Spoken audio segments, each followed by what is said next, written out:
Іспанія – лідер пляжного відпочинку, Хорватія лише на 5-му місці. Але після цієї подорожі я серйозно задумалася, чи завжди рейтинги говорять правду. В Іспанії я живу вже понад 10 років. Я побачила більшу частину материкової країни та відвідала острови Майорка, Тенерифе і Лансароте. Тож сьогодні ми чесно порівняємо Іспанію та Хорватію, ціни на відпочинок, пляжі та атмосферу і спробуємо зрозуміти, чому Хорватія опинилася лише на 5-му місці. Якщо ви вже були в Хорватії, сподіваюся, це відео допоможе вам побачити її по-новому. А якщо ще ні, то ласкаво прошу.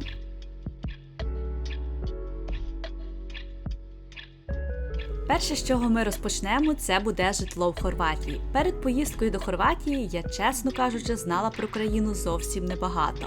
І перше, з чим ми зіткнулися під час підготовки, це пошук житла. Коли ми відкрили ціни на готелі, то були, м'яко кажучи, шоковані. А згодом дізналися, що в Хорватії взагалі не рекомендують знімати готелі, тому що це найдорожчий варіант. Найпопулярнішим типом житла тут є саме апартаменти. Це справді дешево, вигідно і набагато доступніше. Мене ця тема одразу дуже зацікавила, бо коли ми їздили в Хорватію, то помічали дивну для нас річ – готелю майже немає. Особливо, якщо порівнювати з Іспанією, де в туристичних місцях готелі стоять буквально на кожному кроці, а перша лінія біля моря – це суцільні готельні комплекси, у Хорватії ж усе навпаки. Перша лінія – це приватні будинки і віли, а не масивні готелі. І саме це, до речі, надає країні особливого шарму. Усе виглядає більш домашньо, затишно, не так туристично, штучно. Як з'ясувалося пізніше, за структурою розміщення все дуже просто. Приблизно 12% усієї туристичної мережі – це готелі, а решта 88% – апартаменти та приватне житло.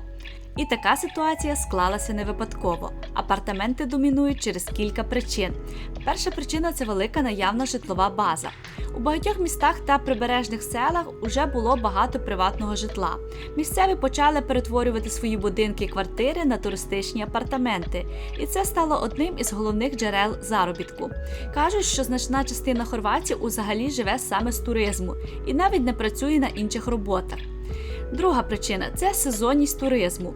На відміну від Іспанії, де туризм працює цілий рік, у Хорватії піковий сезон – лише влітку. В інші місяці узбережжя майже засинає. Багато місць просто закриваються. Для готелів це невигідно, бо важко утримувати великий об'єкт, який більшість часу року стоїть порожнім. Третє – високі витрати та складна бюрократія під час будівництва готелів. Будувати готелі дорого, довго, потрібні численні дозволи. Інвесторам значно простіше купити вже готовий будинок і переробити його на апартаменти або звести маленьку приватну будівлю. Це дешевше, легше і приносить більше прибутку. І четверте – це вища швидка виручка для власників. Короткострокова оренда через популярні платформи дає власникам можливість заробити швидко і без великих витрат на персонал. Немає потреби тримати велику команду, як у готелі. Достатньо менеджера або навіть можна все робити самостійно. Але є і зворотня сторона. Через шалений попит на короткострокову оренду місцевим стало важче знайти доступне житло. І влада почала вводити певні обмеження та нові правила, проте боротися з цією тенденцією складно. Адже на туризмі тримається велика частина доходів хорватських родин. Що ви розуміли, за 2024 рік Хорватія отримала від туризму майже 15 мільярдів. У той період, коли Іспанія отримала від туризму 126 мільярдів. Якщо поділити 126 на 15, то Іспанія заробила приблизно в 8 разів більше, ніж Хорватія.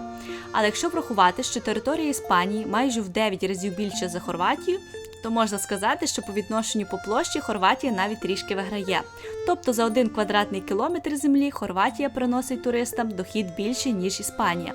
Тож давайте розберемося, чому туристи обирають Хорватію, на що вони тут витрачають гроші і як виглядають апартаменти в Хорватії. Бо, як ви вже зрозуміли, можливість зняти апартаменти тут набагато вищі, ніж готель. Зразу спойлер. Ми жили в 2 різних апартаментах і в 2 різних локаціях, щоб побачити більшу частину Хорватії.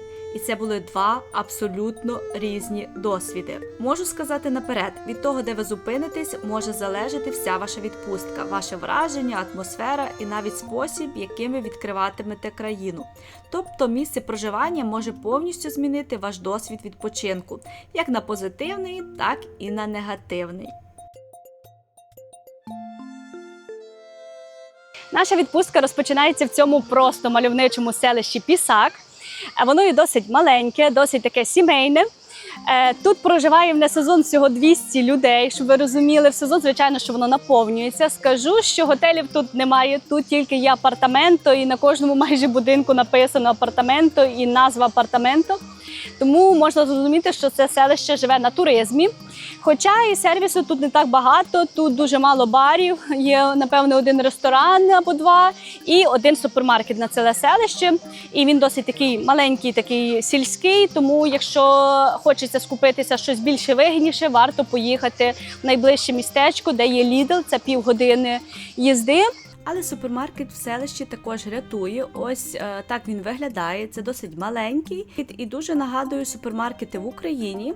Ціни тут трохи завищені, особливо якщо порівняти з великими супермаркетами у великих містах, де і вибір більший, і товари дешевші. Але якщо потрібно щось швидко купити по дорозі, такий магазин справді виручає.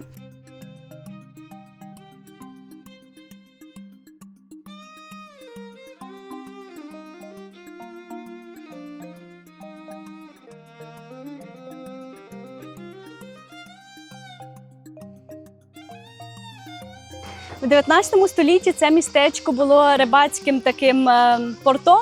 І дотепер, як ви бачите, є власники місцеві, які мають свої ось такі човники і відправляються в море. Кажуть, що їх можна також знімати, відправлятися самим, що, напевно, досить цікаво. І також тут є багато водних атракціонів і розваг. Але це місце є більш таким сімейним, спокійним. Але якщо їдеться в Хорватію, звичайно, що не їдеться тільки сюди. Звичайно, що ми будемо відвідувати ще багато місць, тому ми це місце вибрали як таку точку, звідки можна добиратися до різних місць. І давайте розглянемо цей приклад на карті. Якщо подивитися, то ось цей червоний кружечок, це є це селище Пісак, де ми поселилися. І від Пісак нам було досить близько до різних туристичних красивих місць, як Макарська, саме таке відоме містечко. До Дубровніка було трішки далі, також ми туди, звичайно, що поїхали. Це єдина така найдальша точка, яка була. Оміж селище дуже красиве, Спліт, місто неймовірно красиве. Тому, бачите, ми свого такого селища Пісак мали можливість відвідувати всі місця і не втрачати багато часу, тому для нас ця локація стала ідеальною. І це ми ще навіть зрозуміли пізніше, коли переїхали на іншу локацію. Тому моя рекомендація – знімати житло між Сплітом і Дубровніком. Так у вас буде можливість об'їхати більшу частину Хорватії і побачити все саме красиве і саме туристичне. Я очікувала, що Хорватія це буде досить дешевою країною, але ні, Хорватія вважається досить такою дорогою для туризму. Житло тут досить дороге. В Пісак тут ми знайшли житло за 129 євро за ніч, і житло, я вам скажу, середнє, не є дуже хороше. На фотографіях виглядало краще, але в житті, звичайно, що є дуже багато мінусів. Досить таке компактне, маленьке, але зато красива тераса, звідки можна бачити море, і це дуже великий плюс житла, тому що більшу частину, можна сказати, часу ми будемо проводити на тій терасі. І ось так виглядає ця славнозвісна тераса, яка, можна сказати, врятувала нам всю відпустку. Адже саме тут ми проводили майже всі наші сніданки і вечори. Чесно кажучи, фотографії житла і реальність трохи не співпадали. На фото все виглядало значно красивіше, ніж у житті, тому перші секунди були легким розчаруванням. Але що відверто, на загальні враження це майже не вплинуло, бо у будинку ми проводили дуже мало часу, а тераса повністю компенсувала всі мінуси. Та все ж при виборі житла раджу продивитися до фотографій уважніше. У двох місцях, де ми жили, ми помітили одну й ту саму річ. Фото були красивіші за реальність. І, до речі, це був не єдиний обман. І хочу вам показати трішки обман, тому що коли ми заселялися сюди, коли ми шукали житло, ми шукали, щоб це було близько біля моря. І ось це був ідеальний варіант. Як ви можете бачити, за моєю спиною видно море. І на фотографіях його було чітко видно, писало 300 метрів до моря, але насправді виявився трішки обман, тому що добиратися складно. Тут не 300 метрів, а напевно всі 800. Спочатку треба йти всю дорогу вниз і ще й сходами, а потім підніматися всю дорогу вверх. На нашому пляжі ми було всього один раз. Більшість разів ми їхали машиною, тому що дуже складно добиратися. Друге житло вже обіцяє бути трішки покращим, тому що так, там дійсно перша лінія від пляжу.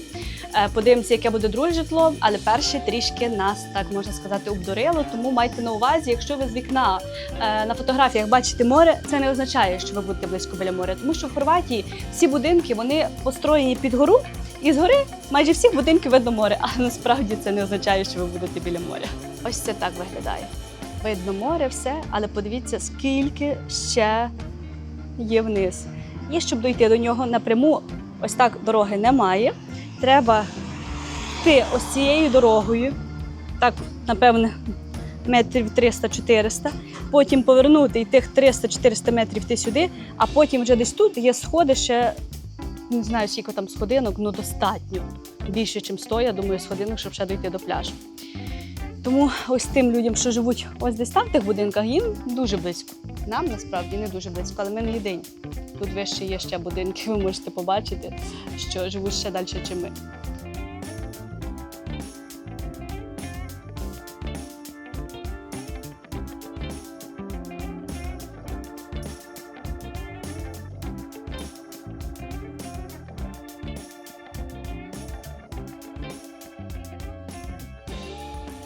А тепер давайте перейдемо до приємного, до пляжів у Хорватії.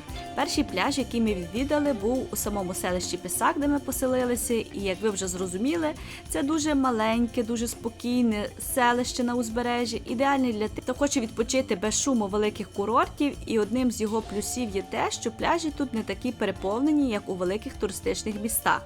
Про пляжі. Вода, як ви бачите, тут кришталево чиста, надзвичайно прозора, справді як джерельна. Ідеальна для плавання та відпочинку. У піковий сезон людей, звісно, більше, але все одно немає того відчуття натовпу, як на популярних міських пляжах, на яких ми ще, звичайно, побуваємо. Тут є різні розваги, можна взяти човен, зайнятися водним видом спорту, є різні прокати спорядження для дайвінгу, серфінгу. І важлива також є порада, що у Пісаку дуже важко припаркуватися біля пляжу. Більшість паркувальних місць є приватні, а вулиці вузькі, тому якщо плануєте приїжджати сюди саме на пляж, краще підготуватися заздалегідь, бо в найгарячіші години знайти місце майже нереально. Порівняння з Іспанією, в Іспанії більшість пляжів піщані, а в Хорватії переважають пляжі з галькою та камінчиками. Спочатку я думала, що це буде дуже великий мінус, але виявилося, що це великий плюс, і ось чому. Камінці не липнуть до шкіри та не потрапляють у взуття. Так, єдине, що треба купити спеціальне взуття для камінців. І треба розуміти, що так як тут немає піску, а все каміння, треба купити собі ось таке круте, модне взуття.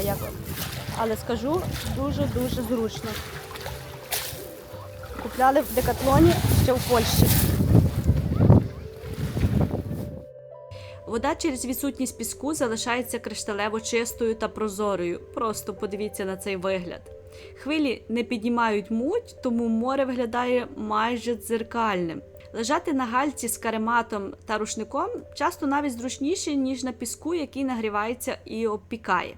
І для мене це стало справжнім відкриттям, і я була в захваті з першого дня. І, як на мене, це набагато зручніше і красивіше.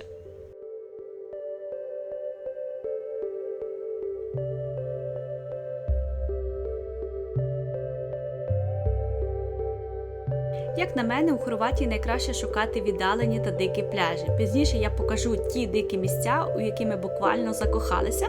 Але спочатку один з найвідоміших пляжів країни, який ми відвідали у перші дні.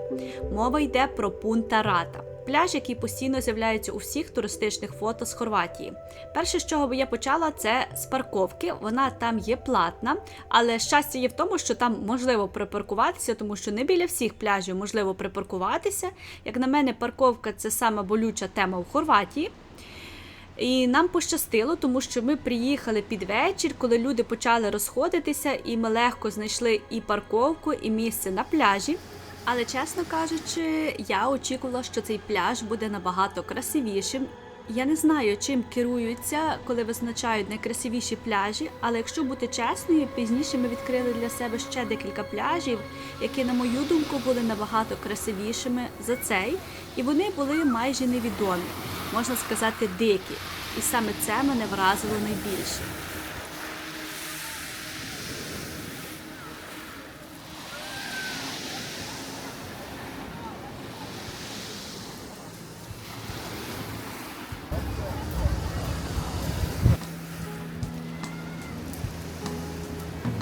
Щоб ви розуміли рівень популярності цього пляжу, у 2004 році Forbes включив його в топ-10 найкращих пляжів світу, а в 2024 році Lonely Planet додав його до топ-20 світових пляжів.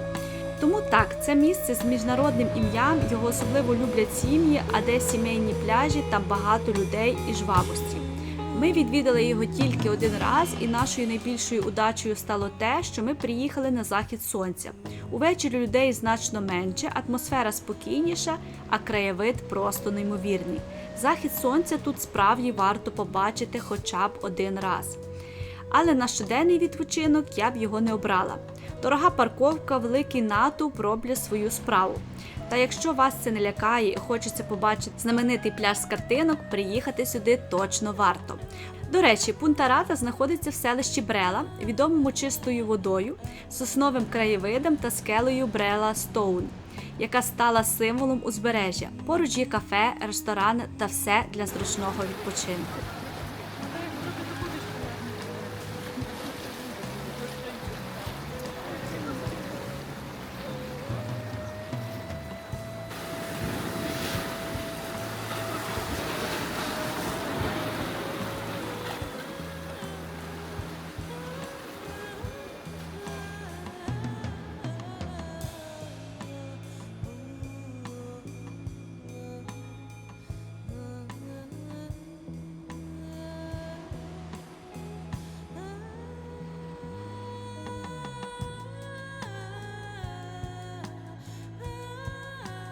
Наступного дня ми вирішили рушити до славнозвісного Дубровника, одного з найтуристичніших і найвідоміших міст Хорватії.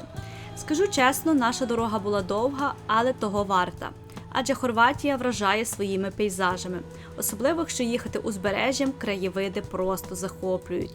Подивіться на цю красоту.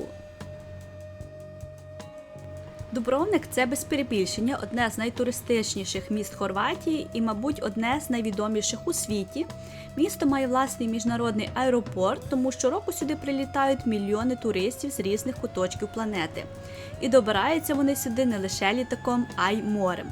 Дубровник розташований на самому півдні Хорватії, і оскільки ми жили досить далеко від нього, вирішили, що одного дня нам буде достатньо, щоб його відвідати. Нову частину міста ми навіть не планували дивитися, нас цікавила виключно історія. Ще навіть не заїхавши в місто, стало зрозуміло, наскільки воно популярне.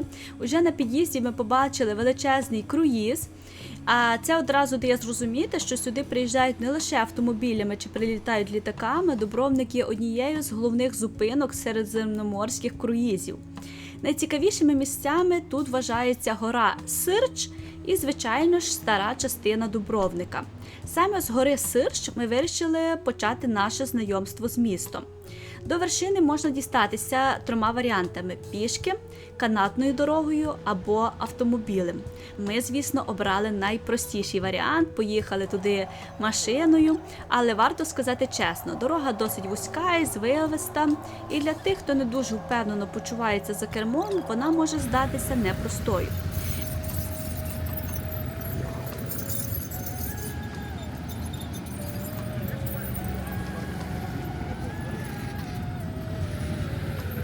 Та коли ти піднімаєшся нагору, розумієш, це було того варте. Звідси відкривається легендарний вид на Дубровник, Адріатичне море і старе місто, яке виглядає так, ніби зійшло з листівки.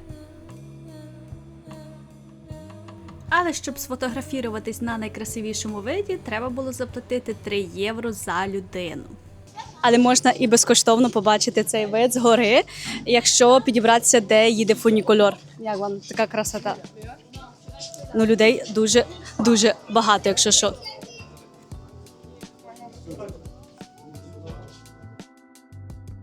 Давайте поговоримо про гору Срдж. Це невелика гора або пагорб висотою 412 метрів, але з її вершини відкриваються просто неймовірні панорами. Ви бачите старе місто Дубровника, острів Локрум, Адріатичне море та навколишні острови. Все немов на долоні. Цікаво, що саме ця гора пов'язана з назвою міста. Колись Срдж був вкритий дубовим лісом, і місцеві називали його Дубрава від слова дуб.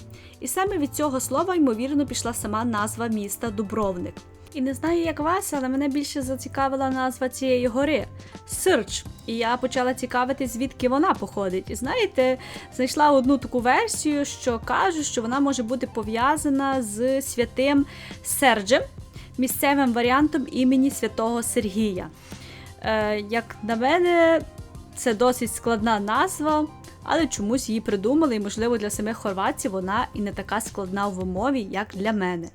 Ще один цікавий символ гори – білий хрест на вершині, виготовлений із каменю з острова Брач. Старий хрест було зруйновано під час війни, але його відновили, і тепер він додає місцю особливої краси та атмосфери.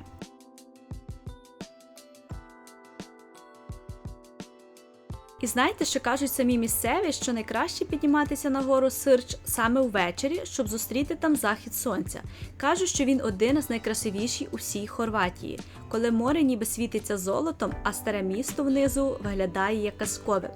На жаль, в нас не було шансу побачити це, але якщо ви плануєте поїздку, точно раджу залишити час саме на це. Кажуть, атмосфера там просто неймовірна.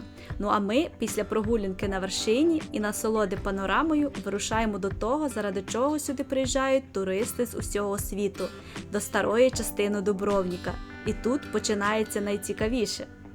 І перше, з чим ми зіткнулися в Дубровнику, це парковка. Скажу одразу, припаркуватися тут непросто. В старій частині міста навіть не їздять машини, не то що парковки є, тож залишити машину можна тільки в новій частині та переважно приватних паркінгах. Один із таких ми знайшли в інтернеті, але коли почали до нього добиратися, нам перекрили дорогу і сказали, що ця дорога тільки для резидентів, тому до цього паркінгу ми просто фізично не змогли добратися. Ми вже були на нервах, кружляли, шукали і нарешті знайшли інший, відкритий для всіх. Паркування коштувало 4,50 за годину, а якщо залишати машину на весь день – 36 євро. І чесно скажу, відстань від паркінгу до старого міста була немаленькою. Ми могли б поїхати міським автобусом, але вирішили пройтися пішки. Коли ми наближалися до старого міста, стало зрозуміло, що туристів тут неймовірно багато. І це не дивно. У 2023 році Дубровник відвідало понад 1,4 мільйона туристів, а в 2024-му ще більше. Туристичний потік щоразу зростає, і місто вже входить до списку найпопулярніших напрямків у всій Європі. І щоб ви розуміли, наскільки Дубровник особливий, я зібрала для вас 10 найцікавіших фактів про це місто. Перше. Колись Дубровник був незалежною державою. Це була Рагузька республіка з власними кораблями, монетою, законами та дипломатами. Друге. Стіни міста вважаються неприступними. Вони завдовжки близько 2 кілометрів і товщиною до 6 метрів. Жоден ворог не зміг їх прорвати. Якщо колись вони захищали місто від нападів, то зараз на стіни може піднятися будь-який турист, щоб прогулятися зверху і побачити приголомшливі краєвиди та старе місто, червоні дахи та Адріатичне море. Квитки в сезон коштують приблизно 40 євро. Трішки дороговато, але охочих відвідати їх завжди дуже багато. І цікаво, що значна частина цих коштів іде на реконструкцію та підтримку історичних об'єктів міста. Тож можна сказати, що стіни колись рятували Дубровник від ворогів, а сьогодні допомагають йому економічно. Третє. Дубровник один з перших у світі скасував рабство. Рішення прийняли у 1416 році за сотні років до більшості інших держав. Четверте. Саме тут знімали «Ігру престолів». Дубровник – це королівська гавань. Після серіалу популярність міста злетіла до небес. Є багато магазинів, сувенірах, це дуже популярно продавати все з «Ігри престолів». Це, знаєте, дракони. П'яте. Місто пережило руйнівний землетрус. У 1667 році воно майже повністю зруйнувалося, але було відновлено у сучасному вигляді. Шосте. Вулички в старому місті з полірованого мармуру. І вони так блищать, що здається, ніби їх щойно помили. Сьоме. Старе місто повністю пішохідне. Автомобілям сюди заборонено заїжджати, що зберігає атмосферу середньовіччя. Восьме. Тут одна з найстаріших аптек Європи. Вона працює з 1317 року і в ній досі роблять креми за стародавніми рецептами монахів. Дев'яте. Це місто дипломатів і освіти. Архіви Дубровника зберігають документи, яким понад 500 років. І 10. Тут один з найкрасивіших заходів сонця у світі, особливо якщо дивитися зі стін міста або з гори Срч, як я вже вам про це казала.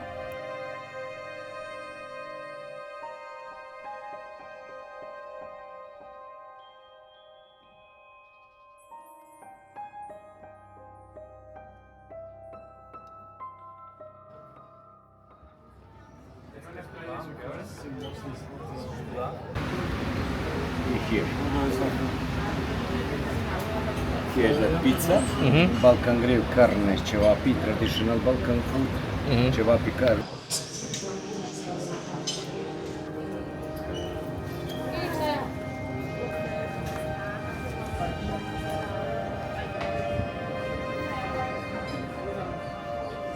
Я в захваті. Одним словом, я в захваті. І знаєте, коли ми їхали і розуміли, що така довга дорога 3 години, думали, навіщо нам той Дубровник. Але зараз я розумію, що так, він потрібен був. І знаєте, що цікаво, що зазвичай перед всіма поїздками я ретельно готуюся, читаю історію, дивлюся фото, але про Дубровник я чомусь не дізналася нічого. І, мабуть, саме тому він мене дуже сильно вразив. Я не очікувала побачити, наскільки красиве місце. Це не просто місто, це інший вимір, зовсім інший світ. І повірте, через камеру передати цю атмосферу просто неможливо. Це треба побачити наживо.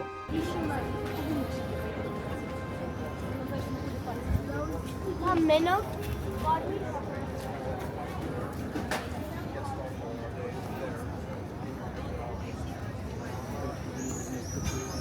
І ми просто не могли оминути найвідоміші сходи Дубровника. Саме тут знімали сцену, коли королева Серсея була змушена спускатися голою сходами серед розлюченого натовпу. Цю легендарну мить серіалу знімали на єзуїтських сходах, що сьогодні стали справжньою культурною локацією. Сходи тепер відвідують майже всі туристи, які приїжджають до міста, і ми не були виключенням. Адже кожному хочеться побачити місце, де відбувся один з найсильніших і найемоційніших моментів усього серіалу. Ну і звичайно, на сходах, де знімали «Ігри престолів», дуже великі черги для фотографій. Всі туристи роблять фото і відео, тому тут атмосфера дуже жива, але, на жаль, фотографій без людей майже нереально зробити.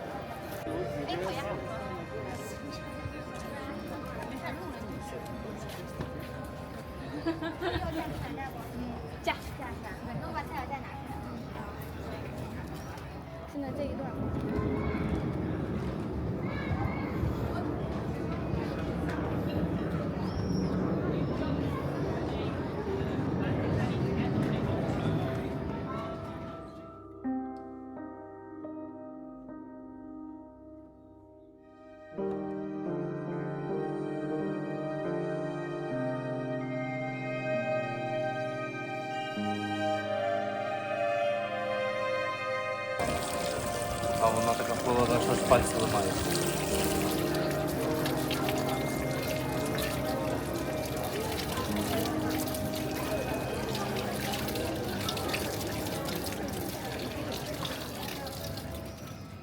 На жаль, часу в Дубровнику у нас не було так багато, і я залишилася з відчуттям, що обов'язково хочу повернутися сюди ще раз. Хоча Дубровник знаходиться майже на самому півдні Хорватії, його 100% варто відвідати.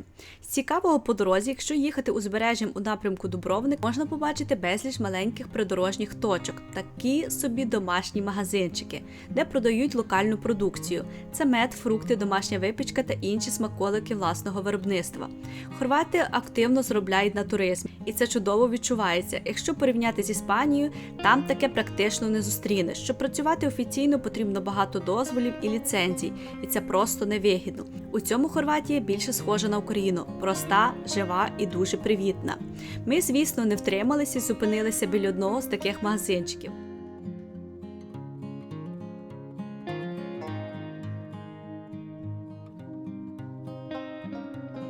А ще, рухаючись дорогою, ми помітили безліч диких пляжів. На одному з них ми теж зробили зупинку. Пляж навіть не мав назви, ми просто побачили кілька припаркованих машин біля дороги і вирішили зупинитися. І зовсім не пошкодували, нам пощастило побувати майже на безлюдному пляжі.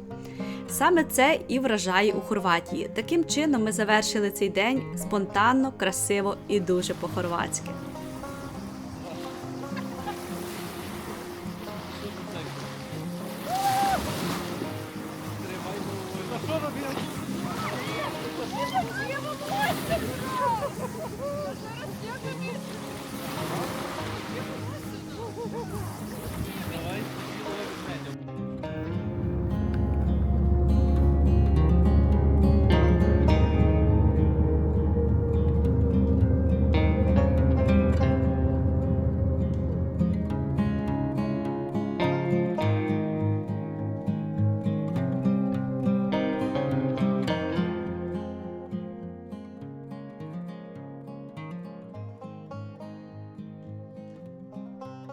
Новий день у Хорватії почався чудово, і ми знову переконалися, тут ніколи не буває скучно.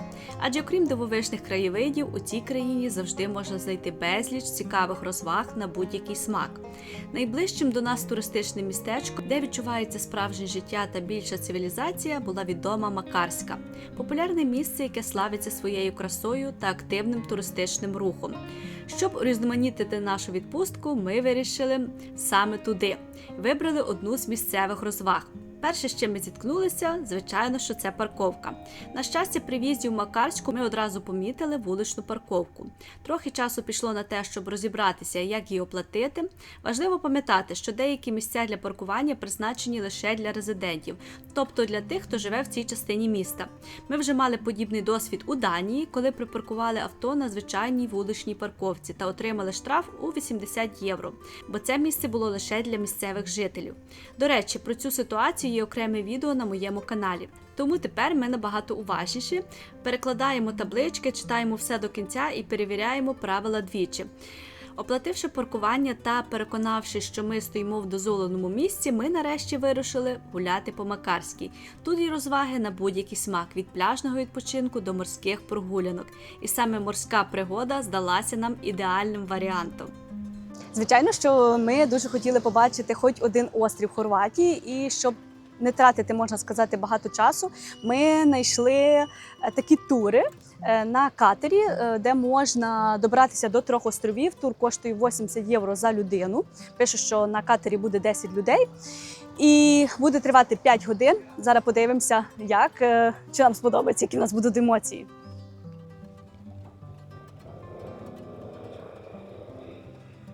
Ми відправляємося з Макарської, тому що це було найсаме ближче, але я так розумію, що можна також з інших таких більш великих міст теж добиратися. Ось всі вже там йдуть. Видно, що є декілька груп, що зранку відправляються декілька катерів. Надіюся, буде весело.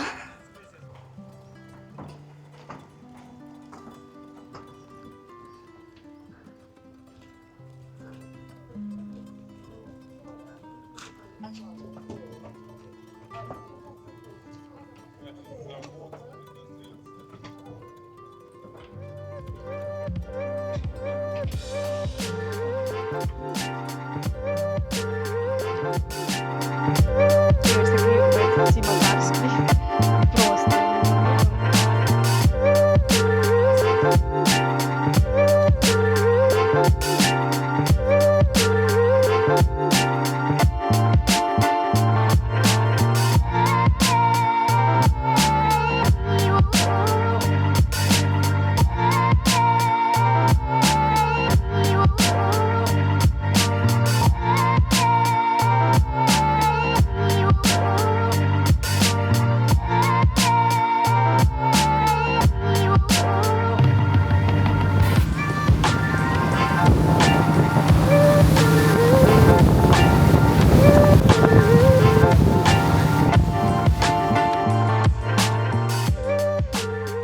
Першою нашою зупинкою була печера. І найцікавіше те, що підпливати до неї катером не треба було. Треба було просто стрибнути з катера у воду і плисти до неї самим. І тут почалося найцікавіше. Я з тих людей, які пливуть рівно доти, доки бачать дно. Коли дно зникає, я моментально починаю тонути. Але в цей момент вода була наскільки прозорою, що дно було видно. Хоча водночас я розуміла, що піді мною десятки метрів, і це додавало такого страху, що аж дух перехоплювало. Але я вирішила вийти з своєї зони комфорту і спробувати. І я про це зовсім не пожаліла. Як бачите, залишилася жива і мала змогу побачити пещеру. Хоч там не було нічого особливого, але я це зробила. Друга зупинка була не менш екстремальною – стрибки з висоти у воду. Були сміливці, які летіли з дуже поважної висоти, від якої навіть дивитися страшно.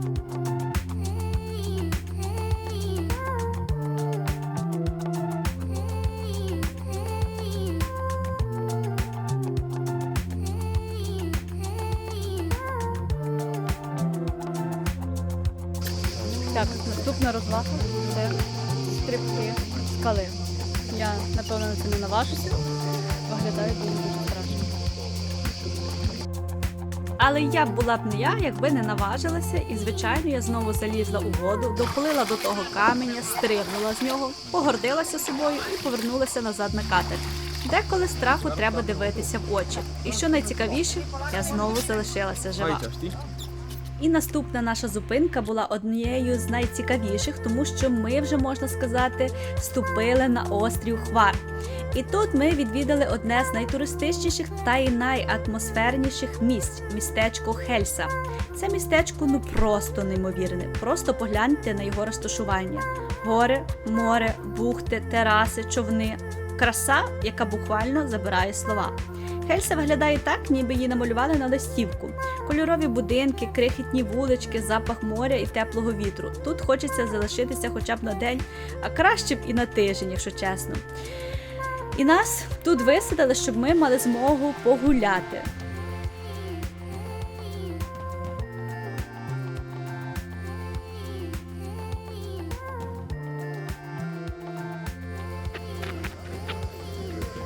Тут можна 50 хвилин погуляти і поїсти щось.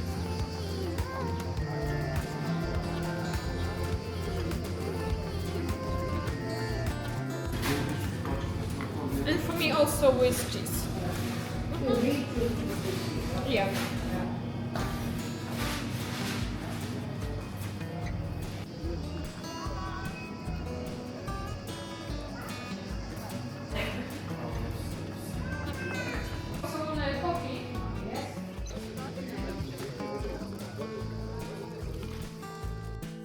На жаль, часу у нас на Хельсу було небагато, але його вистачило, щоб погуляти по самому центрі, насолодитися красою містечка і поставити галочку, що ми відвідали цей острів. Навіть за таку коротку годину, що ми там перебували, ми встигли помітити, як сюди постійно прибувають нові туристи. Видно було, що ми тут далеко не одні. Це досить туристичне місто, але, на мій погляд, воно залишалося спокійним. Мені здалося, що для тих, хто любить тихий і розмірений відпочинок, Хельса – ідеальне місце. Поєднання затишку, спокою та краси робить це містечко справді особливим. Єдине, що може бути невеликим ускладненням, це те, що це є острів і до нього треба добиратися. Але наш тур був просто ідеальним. Ми не витратили багато часу, побачили основне і насолодилися атмосферою. Це великий плюс. І цікаво, що за останніми даними муніципалітет Хельса налічує менше 4 тисяч жителів.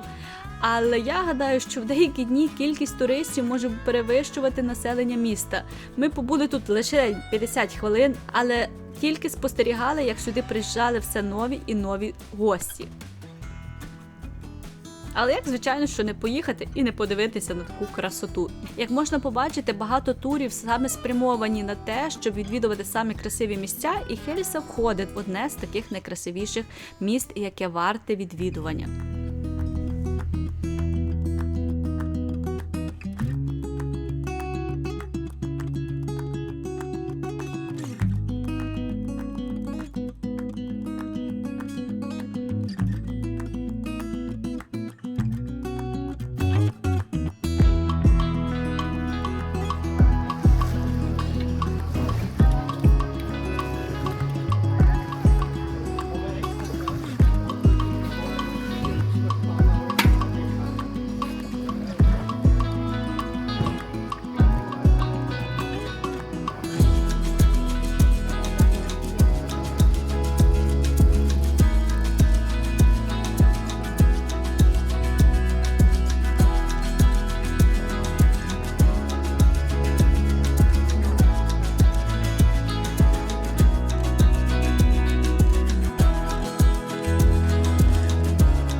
на мене, це була найкраща розвага, яку ми тільки могли обрати. Я була просто в захваті від неї. І найбільший плюс в Хорватії, який я побачила, це те, що куди тут не глянь, усюди красота. Тут немає довгих відстаней, які треба долати, щоб побачити щось цікаве. Робиш кілька кроків, повертаєш голову і вже новий краєвид, нова бухта, нове маленьке диво. Якщо порівняти з Іспанією, вона теж неймовірно красива, але її краса розкидана по величезній території. Щоб побачити різні частини Іспанії, потрібно багато часу подолати справді довгі відстані. А в Хорватії вся магія в тому, що Хорватія досить маленька, і особлива її ізюминка – це її острови, їх є безліч, і вони всі різні і унікальні, і водночас вони знаходяться дуже-дуже близько, і до них можна, як ви бачите, добратися досить легко. Якщо порівняти з Іспанією, то до Іспанських островів навіть з Іспанії треба летіти літаком. І це є таким великим плюсом Хорватії. Це маленькі відстані, велика різноманітність і максимум враження за мінімум часу. А як ви оцінюєте такий вид відпочинку? Пишіть в коментарях.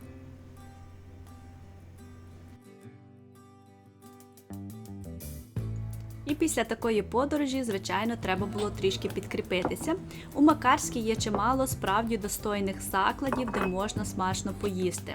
І скажу чесно, якщо порівнювати ціни в Іспанії та в Хорватії, як на мене, Хорватія є дешевшою, а деколи навіть набагато смачнішою.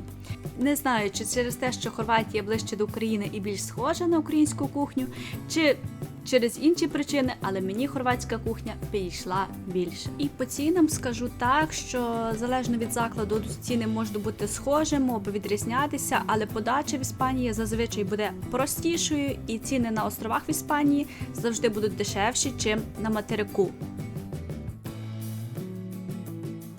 І давайте не будемо зупинятися, а продовжимо нашу подорож таким красивим містечком Оміш. Оміш – це особливе місце. Тут поєднуються море, річка і гора. Саме тут річка Ценіта впадає прямо в Адріатичне море, а по боках здіймаються неймовірні красиві скелі та гори, які створюють унікальний краєвид.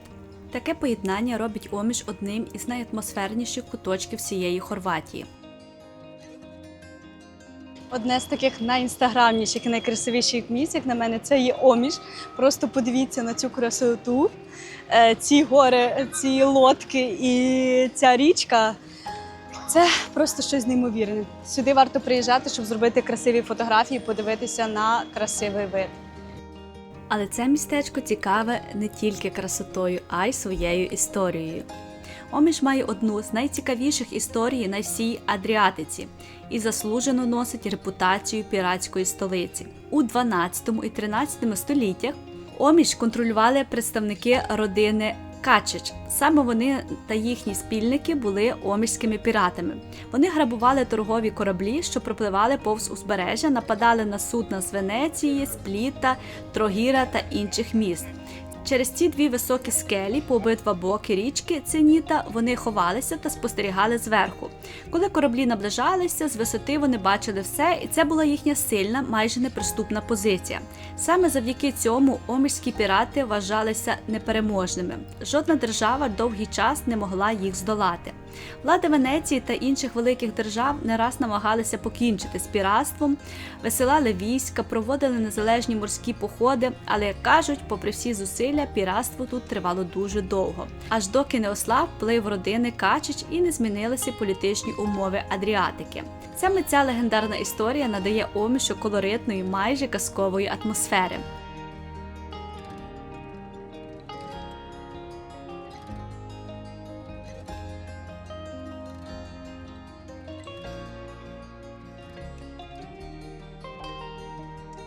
Однією з головних пам'яток є фортеця Мірабелла.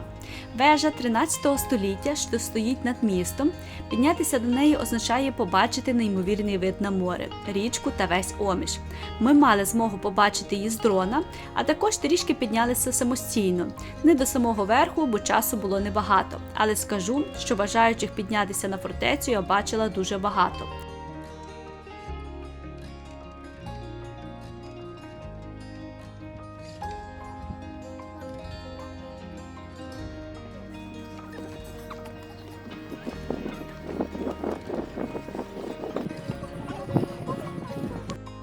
Омиш взагалі невеликий, але відчутно дуже туристичний.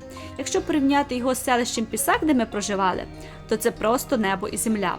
Тут же відчувається цивілізація, кафе, магазини, життя, рух, атмосфера. Ми навіть приїжджали сюди один раз просто на закупи.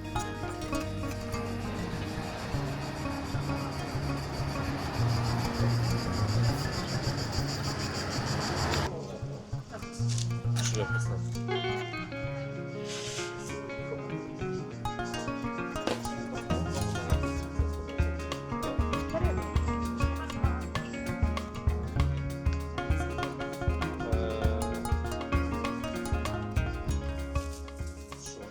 І скажу чесно, що кабуни в Хорватії виявилися набагато смачніші, ніж в Іспанії. Але повернемося до містечка Оміш, яке є досить невелике і має всього лише 14 тисяч населення. Але з атмосферою, природою та історією воно легко конкурує з більшими містами. Якби Оміш був в Іспанії, він би швидше за все називався Пуебло, що означає селище. Тому що саме так виглядають самі популярні селища в Іспанії. Навіть існує асоціація Los Pueblos Más Bonitos de España, що в переводі означає найкращі селища Іспанії. Станом на 2025 рік до неї входять 122 таких поселення. І Оміш нагадує саме таке – маленьке пуебло з великим характером, скелі, фортеця, річка, море, історичні вулички. Саме такі місця роблять відпустку неповторною.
І як на мене, Оміш – це чудовий приклад того, як маленьке містечко може бути великим у своїй привабливості. І якщо подорожувати Іспанією, то можна побачити багато таких аналогічних прекрасних сіл, тобто зі своєю атмосферою, красотою та історією. Залежно в яку частину Іспанії поїдете, шукайте Los Pueblos Más Bonitos de España. Думаю, настав час розповісти вам про найцікавіше – дикі пляжі Хорватії. Ми відкрили їх вже в перший день і майже весь час шукали саме такі – менш людяні, маловідомі і з реальною можливістю припаркувати машину. Тут ти відчуваєш себе ніби на власному приватному острові. Щоб знайти дикий пляж, просто відкрий карту вздовж узбережжя і шукай пляжі без назви. Немає позначки «Вітаю». Це ваш шанс на маленький рай. Головне подивитися, чи є поруч парковка. Якщо так, ви на правильному шляху. Ми знайшли кілька таких пляжів, а один став нашим фаворитом. Саме там ми проводили більшу частину відпустки. І знаєте що? Дикі пляжі мені сподобалися набагато більше, ніж відомі туристичні. Хоч ми і не були там єдиними, все одно було меншість, і це робило місце неймовірно спокійним. Хорватія має довге узбережжя і безліч островів, тож приховані пляжі можна знайти буквально на кожному кроці. Це справжня пригода відкривати красу моря і природи без ресторанів, барів, лежаків чи будь-яких умов. Тільки природа, хвилі і ти. Для нас хорватські дикі пляжі стали маленьким секретом, який зробив відпустку по-справжньому незабутньою.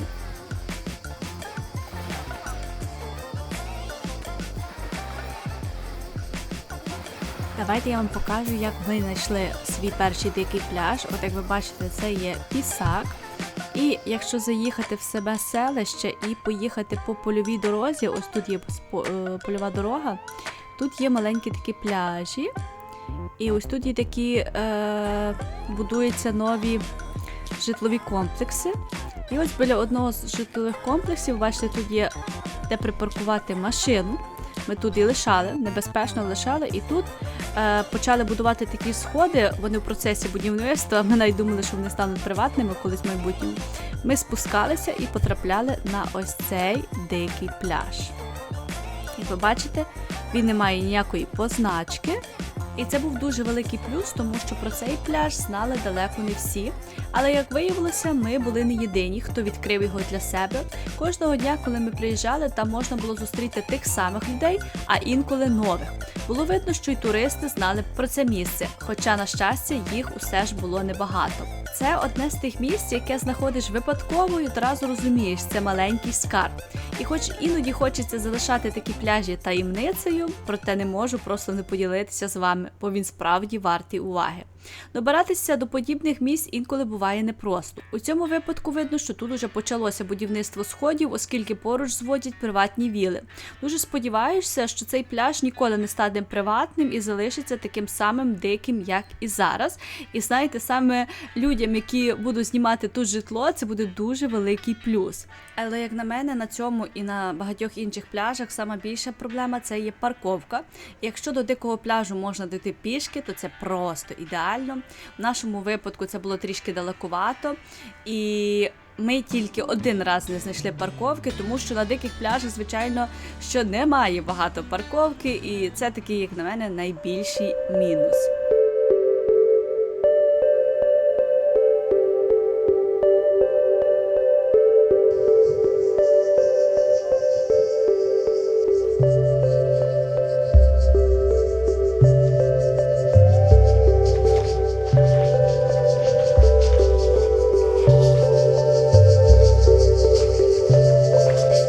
Тепер я розумію, чому в Хорватію приїжджає, скільки людей вони приїжджають саме за таким видом, і не дарма Хорватія така популярна.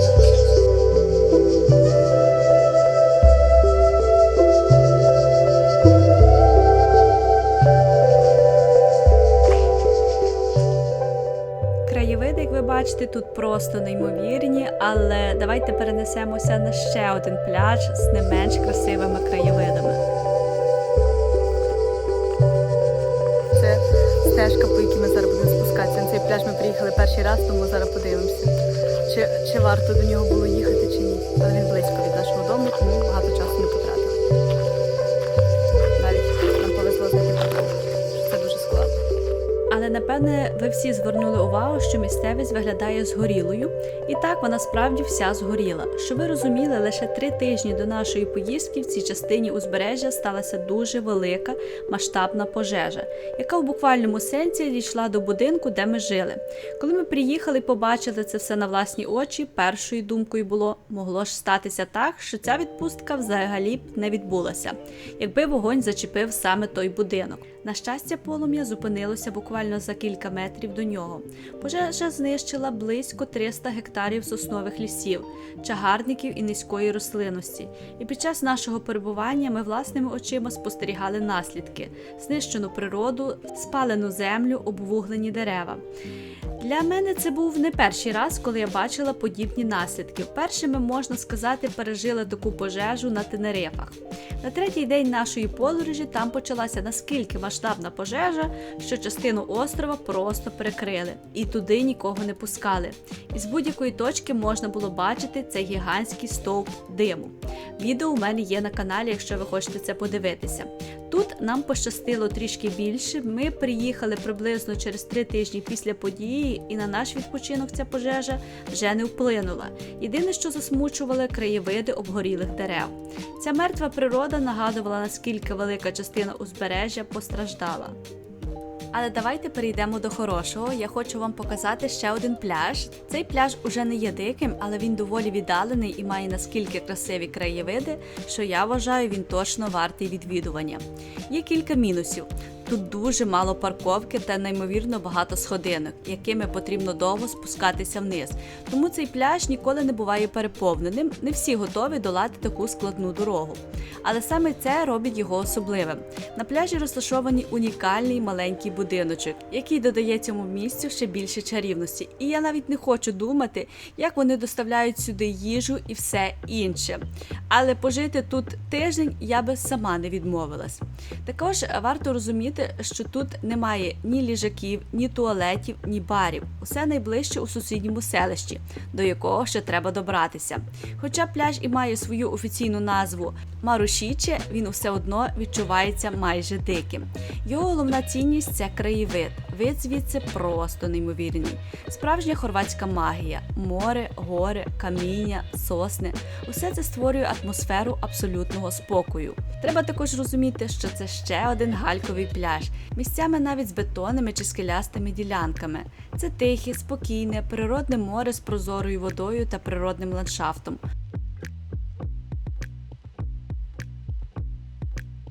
А через брак паркування і важкий спуск місце підходить не для всіх. Але саме завдяки цьому пляж Марушіче має особливу душу та цінність для тих, хто шукає природу, тишу й справжній відпочинок.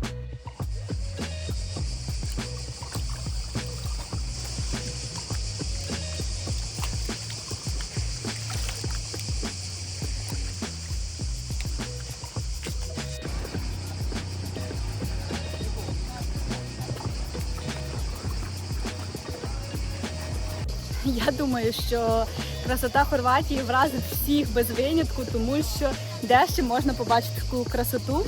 Кажуть, що Хорватію можна прирівняти також до грецьких островів і дещо вона схожа на Італію. Але, як на мене, вона є унікальна і неймовірно красива. З деяких пляжів відкриваються просто такі види, які просто зачаровують. Як вам ось цей вид?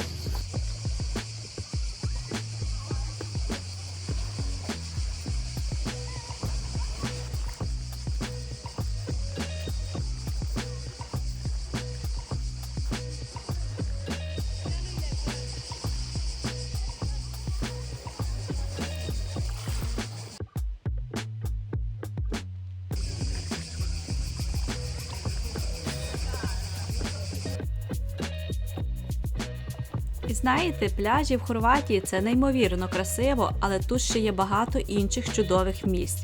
І одне з таких ми зараз побачимо. І цікаво, що це вже наша друга спроба потрапити сюди.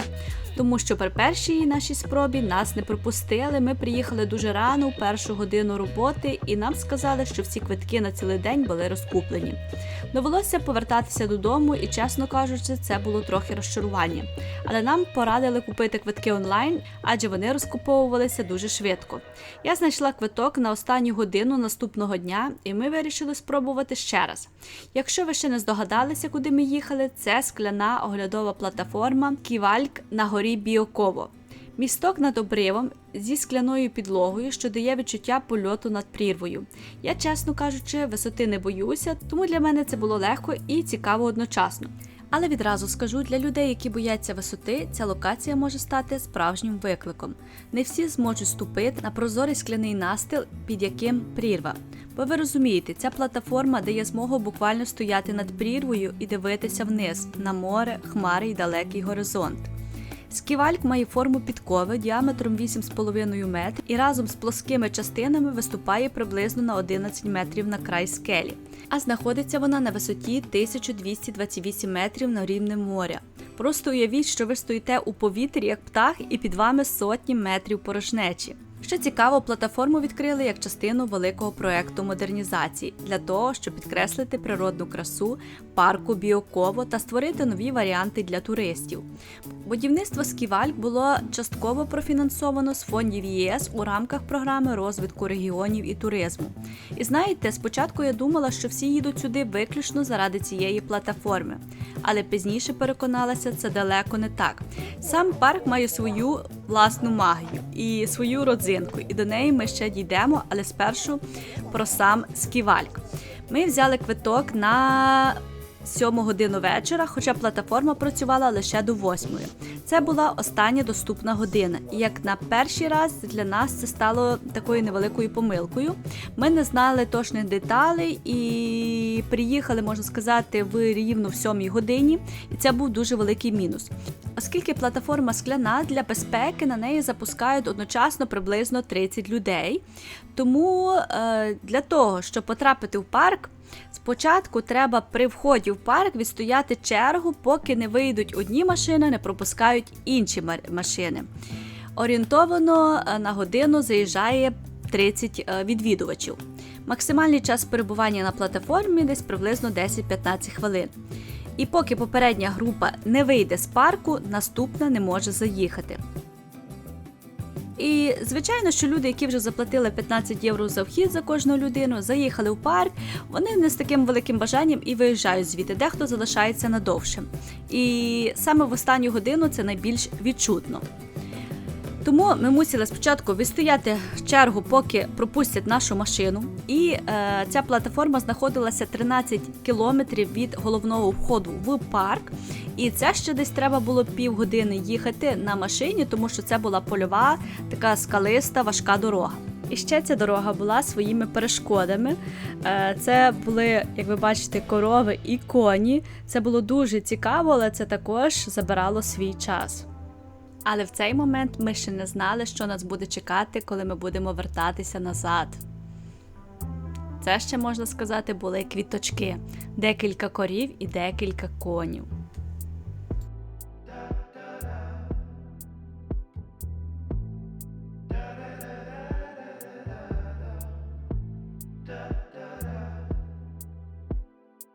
І коли ми добралися до цієї платформи, на годиннику було вже приблизно 7:30. Але коли ми припаркувалися, ми побачили ще таку красоту, як цих коників. Ми просто не втрималися і, звичайно, що побігли їх гладити. І коли ми вже зайшли на платформу, в нас лишалося ще буквально 15-20 хвилин. Але всього лише за декілька хвилин зайшли працівники платформи і сказали, що в нас є ще декілька хвилин, тому що платформа скоро буде закриватися. І це був дуже великий мінус, і, якщо чесно, було досить прикро.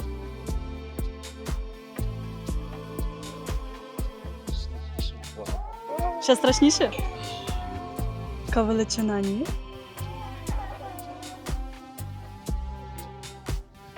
Я в захваті. Мені зовсім не страшно, тому що я не боюся висоти, але емоції дуже круті, тому що дивитися вниз і бачити ось це бомба. І на вечір може ще плюс, тому що менше людей я бачу. Я думаю, що в обід тут дуже багато людей. Як вам така красота? Ви б хотіли тут побувати? Я в захваті.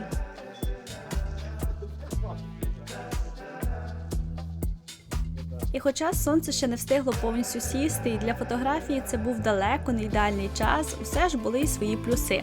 Помалу, але водночас дуже швидко люди почали просто розходитися, і в нас з'явилися ті кілька дорогоцінних хвилин, коли можна було пройтися платформою майже на самоті. Так, світло було не зовсім далим, бракувало ще зовсім трішки, щоб сонце опустилося нижче і зробити просто ідеальні кадри, але зате зник натовп, і ці останні 2-3 хвилини подарували відчуття, ніби платформа належить тільки нам. Я вважаю, що це був один з найкращих плюсів у такому популярному туристичному місці. Єдина прикрість, нам так і не дали дочекатися заходу сонця. Просто прийшли і сказали, що платформу закривають і ми мусимо йти. Ну просто вигнали нас. Але знаєте, ми навіть не встигли дуже засмутитися, бо нас чекала інша розвага. Це коники. Спостерігати за ними було неймовірно цікаво.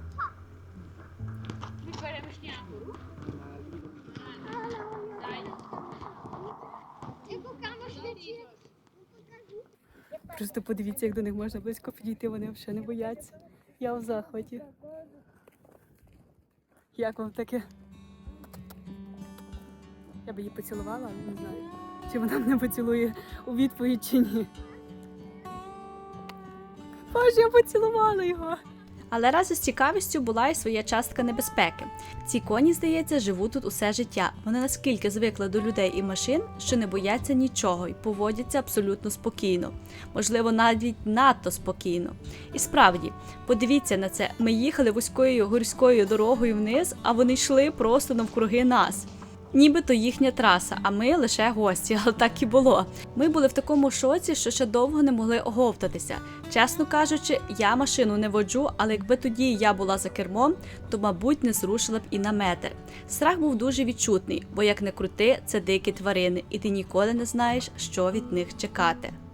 Та попри все це, момент був наскільки особливим та атмосферним, що, здається, саме він зробив цей спуск з гори таким незабутнім.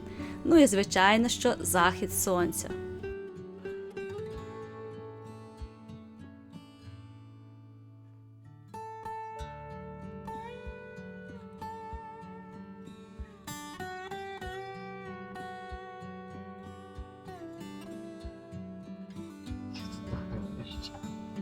Вони можуть проїхати ці машини в сторону.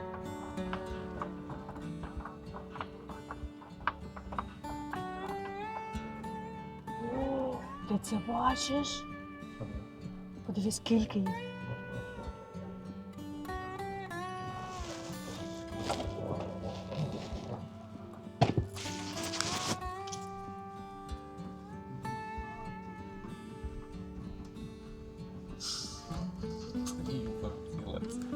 Походу, ми попали в круг.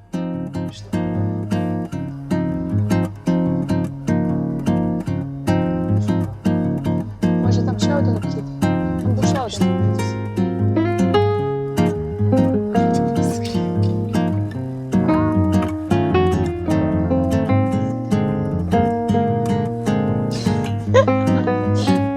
Це ніколи не забудеш. Ось, він повертається. Один з них.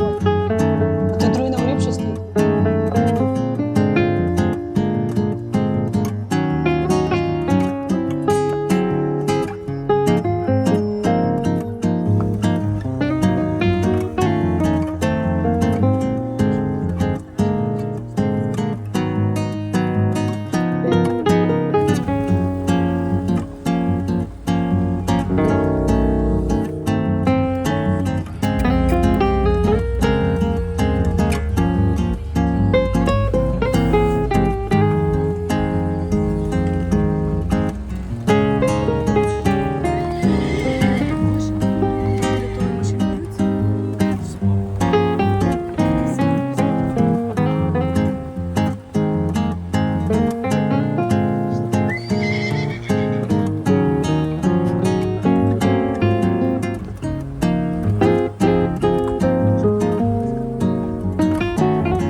Знаєте, просто думаю, що такими місцями заманюють туристів, але ні, насправді воно вартує того, і я би ще раз сюди повернулася. Дійсно дуже красиво, і на заході сонця я бачила багато мінусів, але плюсів теж дуже багато. Просто побачити цей захід – це неймовірно красиво. Я в заході. Все, їдемо далі.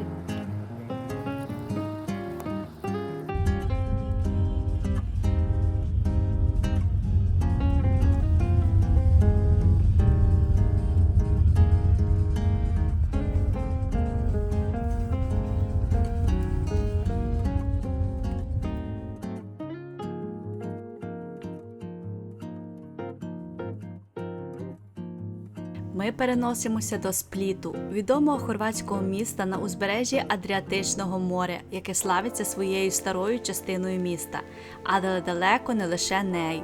Спліт – це зовсім інший формат відпочинку. Тут наскільки багато туристів і водночас місцевих жителів, що місто живе постійним активним життям.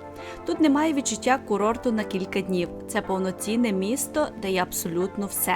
І саме тому Спліт ідеально підходить для тих, хто не планує орендувати автомобіль, хто хоче, щоб усі зручності були поруч, пляжі, ресторани, прогулянкові набережні, магазини, історія, розваги, дискотеки, нічне життя. Тут не потрібно багато пересуватися, місто компактне, живе і дуже зручне. Просто вийшов і ти вже в центрі подій. Ми провели у Спліті лише кілька годин, але він, звісно, не залишив нас байдужими. Перш за все, ми відвідали стару частину міста, серце якого – Палац Діоклетіана. Один із найактуальніших історичних комплексів Європи. Це не просто пам'ятка, це місце, де люди реально живуть. У стародавніх стінах розташовані кафе, магазини, галереї та квартири. Так, стара частина Спліта не збереглася так ідеально, як, наприклад, у Дубровнику, але в цьому є свій особливий шарм. Коли сонячні промені падають на кам'яні вулиці, вузькі проходи й старі фасади, місто виглядає по-справжньому атмосферно. Тут хочеться просто гуляти без плану, заглядати в маленькі крамнички, слухати вуличних музикантів і відчувати ритм міста.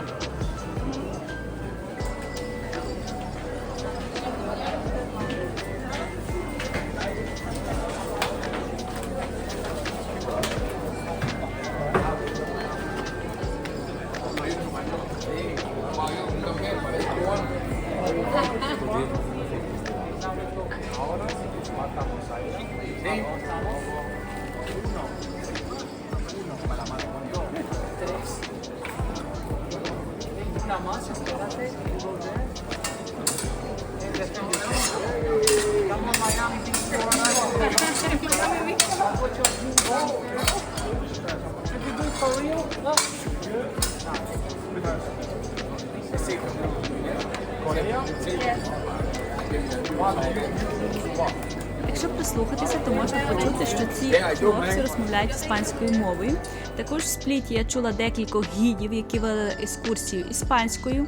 І знаєте, це досить дивно, адже Іспанія славиться своїми пляжами та відпочинком, тож чому іспанці обирають Хорватію? Відповідь проста. Тут зовсім інший світ, нові відчуття і нова атмосфера. І знаєте, коли кожного року відпочиваєш в одному тому самому, деколи хочеться змін. І, як на мене, це дві дуже різні країни, два різних світи, і відпочинок у цих країнах буде дуже сильно відрізнятися.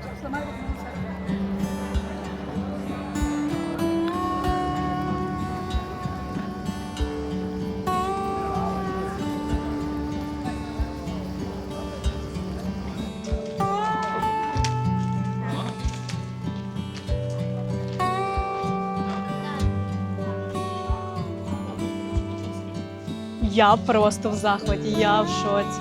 Щоб ви розуміли, цей палац був побудований в 293 році нашої ери і досі є живою частиною міста. І гуляти по ньому – це просто щось неймовірне. Люди тут живуть, гуляють і працюють всередині цих старовинних стін. Сам палац може вмістити до 10 тисяч людей, а протягом століть місто переходило під контроль різних імперій і народів, а зараз тут ходжу я. Це є центр історичного Спліта, включений до списку ЮНЕСКО як світова спадщина. Тому велич цього місця я просто не можу передати.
Спокійно можна погуляти по старому місці в Спліту.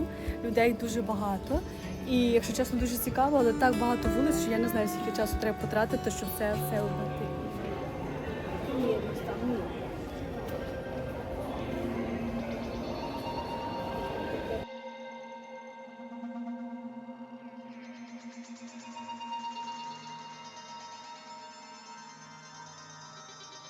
там можна піднестися вверх і подивитися на Спліт згори.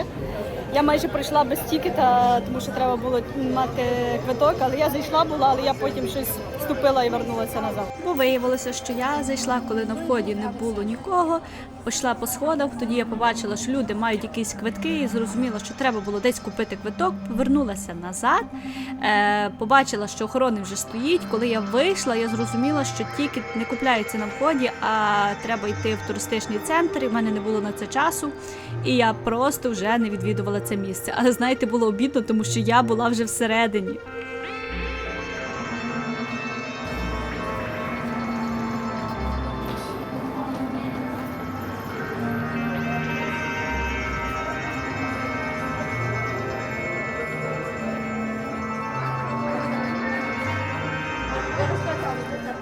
Ну і що мене дійсно вразило, це туристичні магазинчики у Спліті, адже вони були справді унікальні. Жоден не був схожий на інший, і всюди продавалися оригінальні речі, багато з яких виглядали так, ніби були виготовлені власноруч.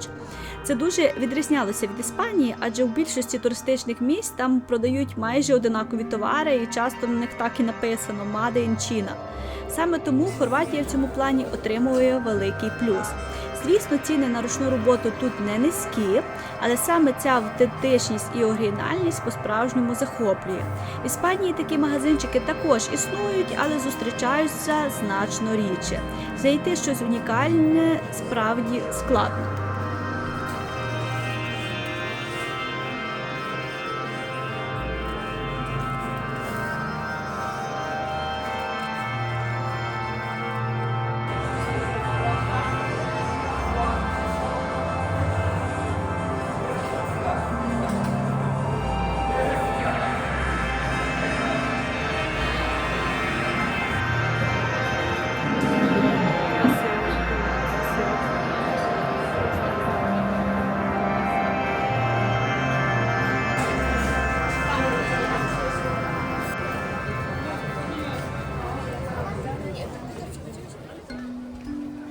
Спліт вважається другим за величиною містом Хорватії після столиці Загреба і є великим туристичним центром. У 2025 році в цьому регіоні зафіксували понад 5,2 мільйона ночівель туристів. Просто уявіть, 5 мільйонів. Аеропорт Спліта є другий за завантаженістю в країні з регулярними рейсами з великих міст Європи.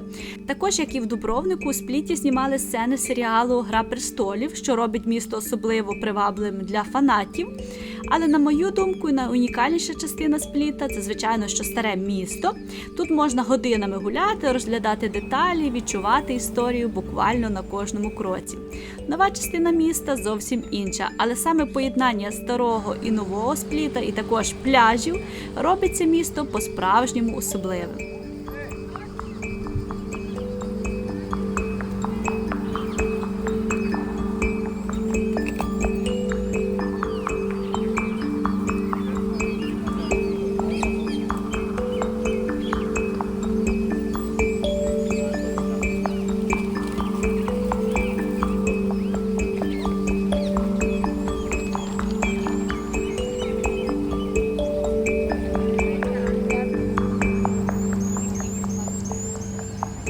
Спліт – це ще й набережна Ріва, де життя не зупиняється ні вдень, ні вночі. Тут збираються всі – туристи, місцеві, сім'ї, молодь, кава, море, пальми, яхти. Класична середземноморська картина, яка дуже швидко закохує. Окремо варто згадати про пляжі, вони тут є різні, як і міські, і трохи далі від центру з галькою та прозорою водою. Тут можна у першій половині дня гуляти історичними вуличками, а вже за кілька хвилин купатися в морі. Не кожне місто може так поєднувати культуру і відпочинок. І загалом Спліт – це місто контрастів.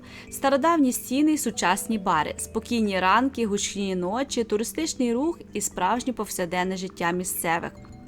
Якщо ви шукаєте місце, де все зібрано в одному – історія, море, активність, розваги і комфорт, то Спліт стане чудовим вибором.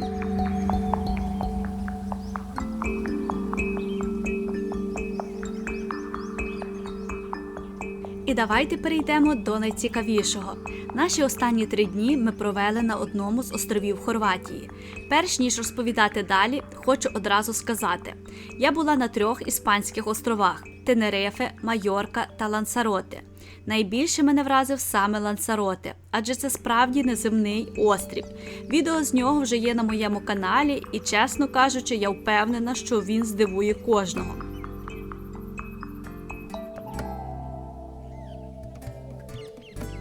Взагалі, відпочинок на островах Іспанії мені сподобався набагато більше, ніж на материку.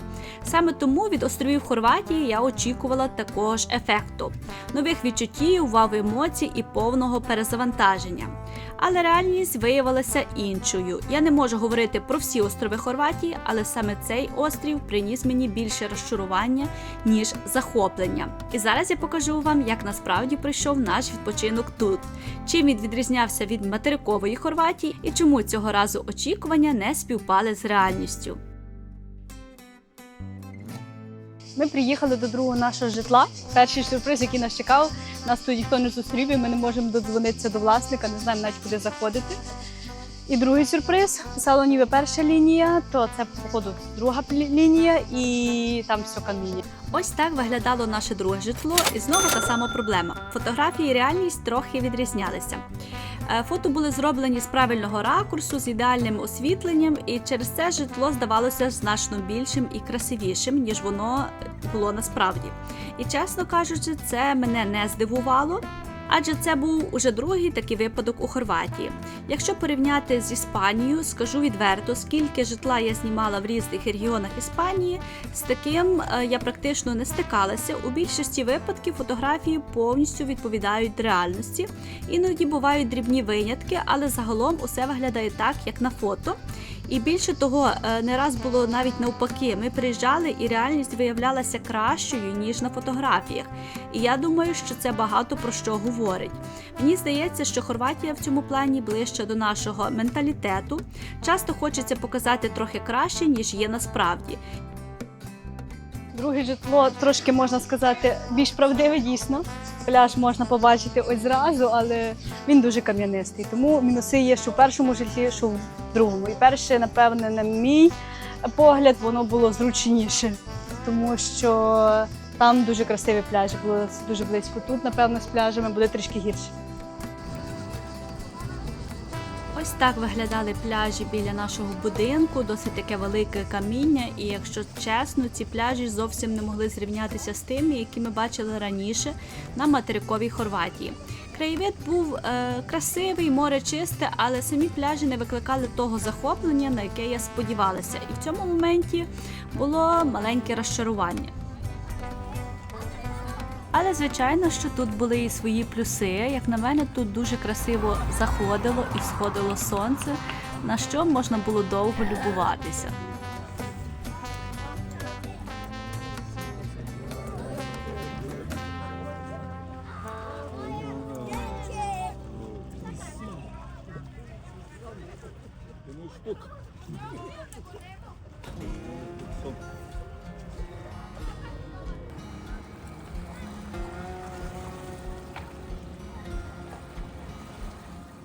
Наші останні 3 дні в Хорватії ми проведемо на цьому острові Чіово. І скажу, що це вже наш другий день тут, і тут дуже спокійно, дуже спокійно, тут більш такий сімейний відпочинок, і він нічого не має спільного з цією частиною Хорватії, де ми були раніше. Тому від вибору, де ви будете відпочивати в Хорватії, залежить і ваші враження від Хорватії, тому що враження на цьому острові і враження від Пісак, що ми були в селищі, вони зовсім різні. Але в останній день ми все-таки вирішили об'їхати трішки острів, щоб знайти хоч щось цікаве, і, якщо чесно, ми були приємно вражені.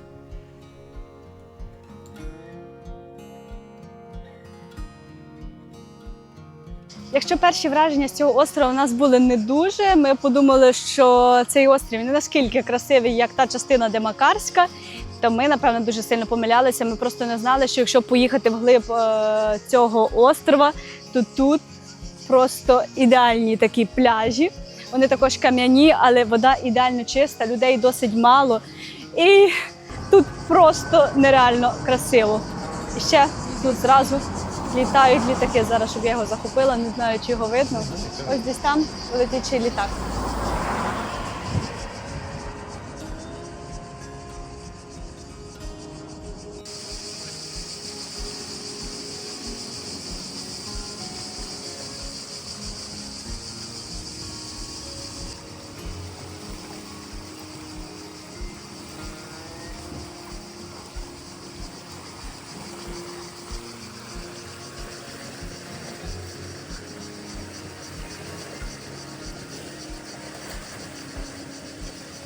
Ми поїхали в кінцеву таку точку цього острова Чіово, доки можна доїхати, але не доїжджали до кінця, тому що машиною дуже страшно їхати. Тут дуже красиво.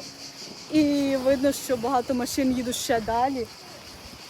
І дуже таких дорогих машин, що їм не жалко попортити щось, але вид тут і вода просто ідеально чиста.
Але ці райські пляжі були не єдиним нашим відкриттям. Цього ж дня вечором нас чекав ще один сюрприз. Якщо подивитися на карту, ви побачите острів Чіово, на якому ми жили. Він з'єднаний з материком мостом, і просто посередині цього маршруту знаходиться маленьке містечко Трогір. Місто, повз яке ми проїжджали і навіть не звернули на нього увагу. В останній день нам стало відверто нудно, і ми вирішили, поїдемо кудись просто так, нічого не очікуючи. І це було найкраще наше рішення. Трогір виявився не просто містечком, а справжнім історичним скарбом. Старовинні кам'яні вулички, неймовірна атмосфера, жива набережна, бари, ресторани, музика, люди – усе тут дихало життям. Місто маленьке, його можна обійти дуже швидко, але кожен метр хочеться роздивлятися повільно. І знаєте, саме тут я відчула ту атмосферу, якої нам так бракувало на острові. Якщо на Чіово було багато спокою і тиші, то життя було саме тут. Мені навіть здалося, що всі, хто живе на острові, ввечері приїжджають саме в Трогір повечеряти, прогулятися, відчути цю енергію. Просто ми цього не знали. Найбільше вражало те, що це був історичний центр, який входив до списку ЮНЕСКО, а саме місто було засноване ще в 3 столітті до нашої ери давніми греками, і з того часу воно було важливим торговим і культурним центром. І, здається, таким і залишилося і сьогодні. Мені дуже шкода, що ми відкрили Трогір лише в останній день. Якби ми приїхали сюди раніше, наш відпочинок на острові міг би виглядати зовсім інакше. Але з іншого боку, саме цей спонтанний фінал зробив подорож особливою. І, мабуть, це головний урок цієї поїздки. Де б ви не були, завжди варто шукати щось несподіване, щось живе, щось, що може вас дивувати. Бо іноді найкрасивіші місця – це ті, повз які ми просто проїжджаємо.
Сказати, що Хорватія мене вразила, це нічого не сказати, тому що, чесно кажучи, я не очікувала, що вона наскільки красива.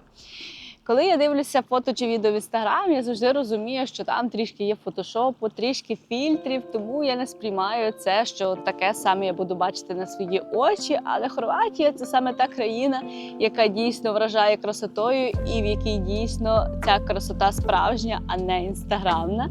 І навіть як можете побачити, коли сходить сонце, це неймовірно красиво, а коли заходить, це ще красивіше. Кожного дня сонце заходило наскільки красиво, що ти просто не міг відірвати очей.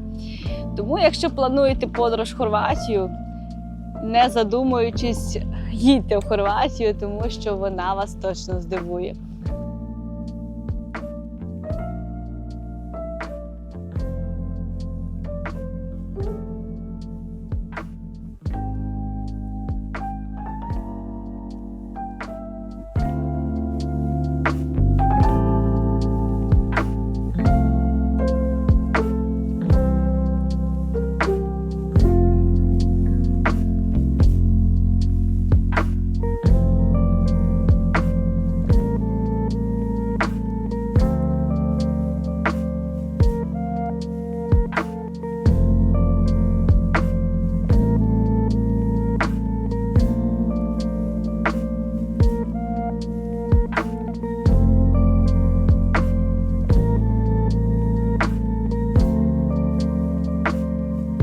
Якщо зробити таке маленьке заключення про Хорватію і Іспанію, то, як на мене, обидві про море, сонце і свободу, але вони зовсім різні за відчуттям. Іспанія – це тепле, відкрите море, довгі піщані пляжі, шум життя, сміх, бари до ночі й відчуття, що ти тут надовго. Хорватія – це кришталева вода, скелі, тиша, острови і моменти, коли хочеться просто мовчати і дивитися. Якщо хочеш жити, знайомитися, рухатися, їдь в Іспанію. Якщо хочеш відчути, зупинитися, закохатися в природу, їдь у Хорватію. А що красивіше? Краса Іспанії у її енергії, краса Хорватії у її тиші.